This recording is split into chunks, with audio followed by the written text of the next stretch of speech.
श्रीमद् भगवत गीता का छठे अध्याय का महत्व। श्री भगवान जी बोले, हे लक्ष्मी जी, छठे अध्याय का महत्व सुनो। गोदावरी नदी के तट पर एक नगर था। वहाँ एक जनसूत्री राजा बड़ा धर्मज्ञ था। एक दिन नगर में हंस उड़ते उड़ते आ निकले। उनमें से एक बैठते ही उतावला हो उड़ गया।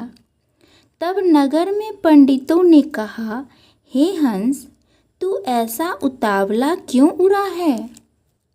क्या तू राजा जनसूत्री से भी पहले स्वर्ग को जानना चाहता है?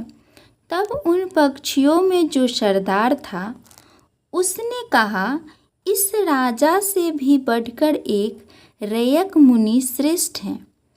वह वैकुंठ का अधिकारी होगा। वैकुंठ लोक स्वर्ग से भी ऊंचा है।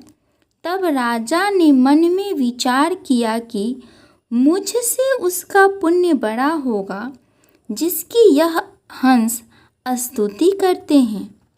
यह विचार करके राजा ने कहा कि चलकर उसके दर्शन करने चाहिए।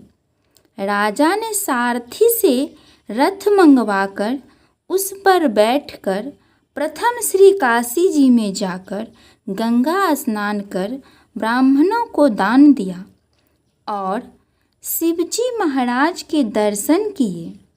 फिर लोगों से पूछा, यहाँ कोई रैयक मुनि रहते हैं? लोगों ने कहा, नहीं। फिर राजा ने उत्तर दिया, उत्तर को जाकर के बद्रीनाथ को परसा। वहाँ से राजा का रथ चले नहीं। तब राजा ने कहा, मैंने सारी पृथ्वी की परिक्रमा की है, परंतु किसी स्थान पर रथ नहीं अटका है। यहाँ कोई ऐसा पुण्यात्मा रह रहा है जिसके तेज से मेरा रथ नहीं चलता। तब राजा रथ से उतरकर आगे चला तो देखा कि पर्वत की फंदरा में मुनि बैठा है, जिसके तेज से बहुत प्रकाश हो रहा है, जैसे सूर्य की किरण होती है। तब राजा ने देखते ही मन में कहा, यह रैयक मुनि होंगे। तब राजा ने दंडवत कर चरण वंदना करी तथा हाथ जोड़ करके स्तुति करी। तब रैयक मुनि ने राजा का आदर किया और कहा, हे पृथ्वीराज, तू चारों धाम का पर्शनहारा, धर्म का